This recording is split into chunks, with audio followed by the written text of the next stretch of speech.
Have you ever wondered why certain truths about men and women are ignored, dismissed, or outright condemned? Why we are told that men and women are the same despite the evidence of nature, history, and human behavior? Schopenhauer didn't shy away from these questions. He confronted them with brutal honesty. He believed that women are governed by instinct rather than reason, that their power lies not in strength or intellect but in manipulation, beauty, and emotional influence.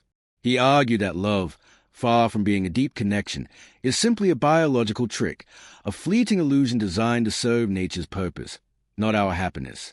This is just a beginning. His views remain some of the most controversial in philosophy, not because they are outdated, but because they force us to ask uncomfortable questions. Schopenhauer argued that this is because happiness is not real in the way we imagine it. It is not a destination, not a permanent state. Think about it. If everything we believe about love, relationships, and gender is based on illusion, what does that mean for the way men and women interact today? And if Schopenhauer was right, what are the consequences of ignoring these differences? There is more to this than most are willing to admit. Let's uncover it. Few aspects of Schopenhauer philosophy are as debated, dismissed, and fiercely criticized as his views on women. His writings on the subject were unapologetic, cutting, and to many, deeply offensive. Yet despite the outrage they continued to provoke, his arguments were not made out of mere resentment. They were based on what he saw as biological and psychological truths. Schopenhauer viewed women as ruled by nature, not reason. He believed their emotions, instincts, and desires shaped their decisions far more than logic or higher thought. Unlike men, who he saw as striving toward ambition, philosophy, and intellectual achievement, women in his eyes were content with the immediate and the superficial, focused on security, social status, and fleeting pleasures rather than grand ideals. These ideas were not formed in a vacuum. Schopenhauer lived in a time when women were largely excluded from intellectual and professional life, reinforcing his perception that they had no inclination for deep thought. His personal experiences, including a famously bitter relationship with his mother and failed romantic pursuits, likely fueled his disdain. But despite the historical context, his core argument was not about social roles, it was about nature itself. Even today, his views remain unsettling. In an era that champions equality, the suggestion that fundamental differences between men and women extend beyond culture into the realm of instinct and cognition is widely rejected. Yet Schopenhauer was not trying to be polite. He was trying to expose what he saw as reality. Whether one agrees or not, his perspective forces an uncomfortable question. Are we shaped purely by society, or is there a deeper biological truth we refuse to accept? Schopenhauer saw men and women as fundamentally different, not because of culture or education, but because of nature itself. In his view, men are driven by ambition, achievement, and the pursuit of greatness, while women are guided by instinct, survival, and immediate concerns. These differences are not accidental, but deeply rooted in biological necessity. Men, he argued, are built for creation, competition, and legacy. Their drive to invent, build, and conquer comes from a desire to leave a lasting mark on the world, whether through intellectual pursuits, warfare, or artistic achievement. Men seek to transcend the present, striving towards something greater than themselves. This relentless ambition, however, comes at a cost: restlessness, dissatisfaction, and an inability to find peace in simple pleasures. Women, in contrast, prioritize security over conquest, stability over ambition. Their focus, according to Schopenhauer, is not on reshaping the world but on navigating it for survival. He believed that women, being more tied to nature, are pragmatic in their desires, seeking protection, comfort, and certainty rather than risk, struggle, or ideological pursuits. Because of this, he argued, women are often more content than men, as they do not carry the same existential burdens. This fundamental divide in value shapes everything from relationships to societal structures. Men chase power and accomplishment, often at the expense of personal happiness. Women, attuned to survival, influence from the shadows, shaping events not through force but through emotional and social maneuvering. For Schopenhauer, this was not a question of equality but of different purposes. While men dream of changing the world, women ensure the world continues as it is. This distinction, whether one accepts it or not, defines the very fabric of human interaction. Schopenhauer believed that while men seek power through conquest, intellect, and dominance, women achieve influence in a far more subtle, indirect manner. He argued that women do not pursue power through force or direct control, but through persuasion, charm, and emotional leverage, weapons that are often more effective than brute strength. Unlike men, who shape the world through innovation and ambition, women in Schopenhauer's view shape the world by shaping men. They do not compete in open battle, but exert control through suggestion, influence, and carefully crafted illusions. Their strength does not lie in authority, but in their ability to sway the decisions of those who hold it. Beauty, in particular, is one of the most potent tools of influence.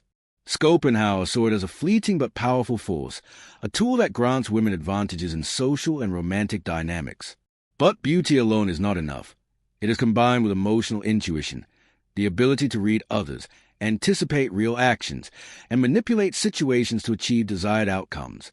This form of power is often invisible, yet it dictates the course of relationships, family structures, and even political affairs. This dynamic extends beyond personal relationships and into society itself.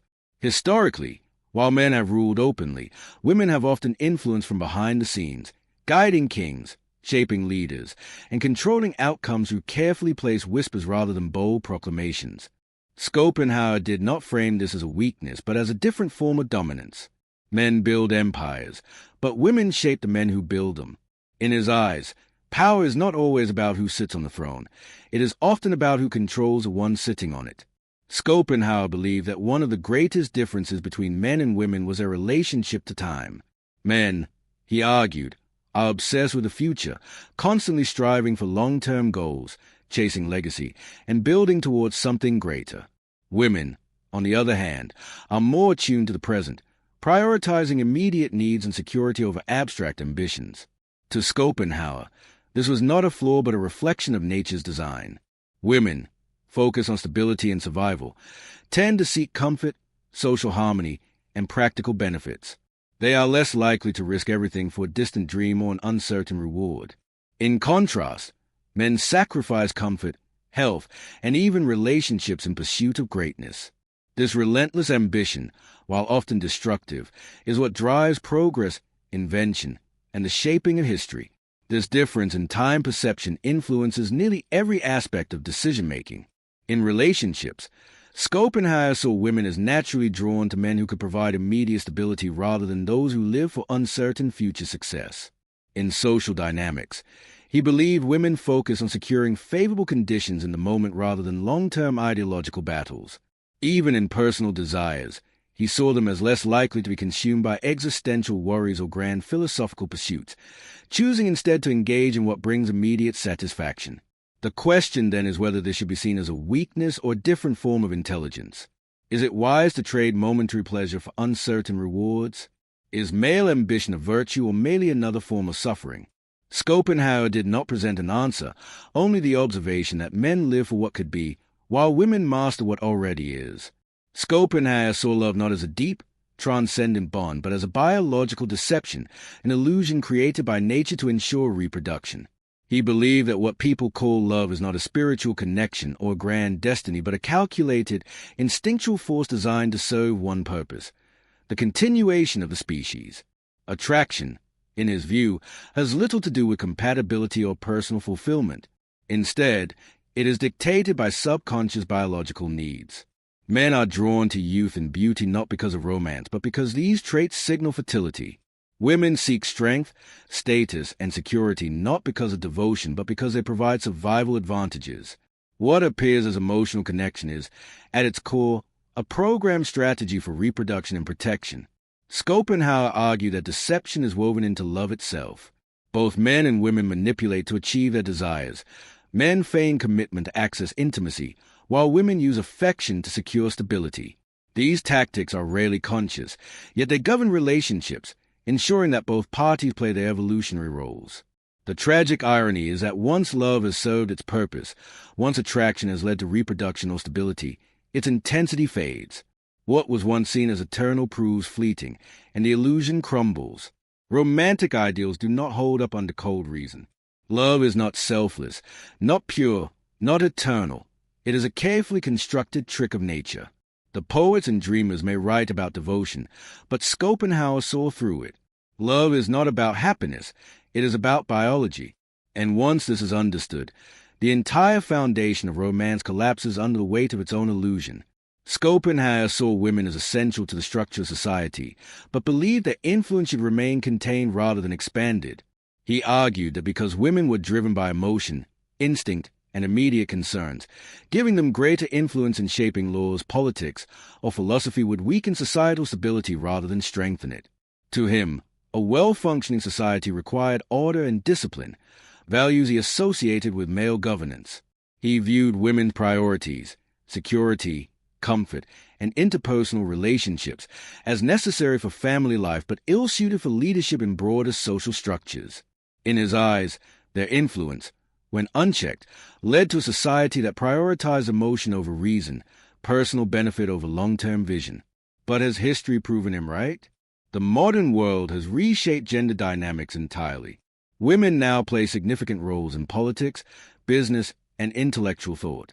Yet the same tension Schopenhauer warned about still exists. The debate over whether modern society has benefited or suffered from these shifts remains unresolved. Are the increasing emotional and moral appeals in politics an evolution or a decline? Has the balance of power between the sexes created a more just world, or has it introduced instability under the guise of progress? Despite centuries of change, certain dynamics remain the same. Women continue to wield influence through indirect means, shaping culture, trends, and social attitudes. The modern world has given them greater autonomy, but their core instincts, prioritizing security, relationships, and stability, remain unchanged. Schopenhauer's views may seem outdated, but the questions he raised persist. Has society evolved in a way that aligns with human nature, or is it moving against it? And if so, what are the consequences of ignoring these fundamental differences?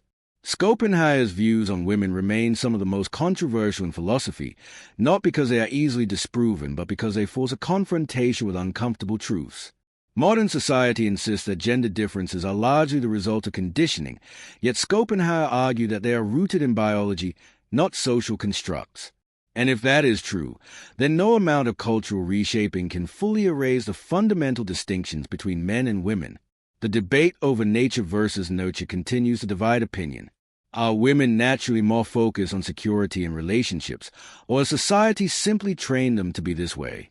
Are men truly wired for ambition and conquest, or have they been conditioned to see life as a struggle for dominance? While social norms certainly play a role, Schopenhauer believed that instinct is stronger than ideology. Ignoring these differences does not eliminate them. It only creates confusion, resentment, and unrealistic expectations. When men and women are told they should think, act, and desire the same things, frustration follows. Relationships suffer, social structures become unstable, and individuals feel disconnected from their natural inclinations. The push for sameness, Schopenhauer would argue, does not lead to harmony. It leads to misunderstanding. And that is a final uncomfortable truth. Men and women may never fully understand each other. They are driven by different priorities, shaped by different instincts, and wired for different forms of power. This does not mean coexistence is impossible. It means that expecting total alignment is a mistake. Instead of forcing an artificial sameness, perhaps the only real path forward is acceptance of difference, no matter how unsettling that truth may be.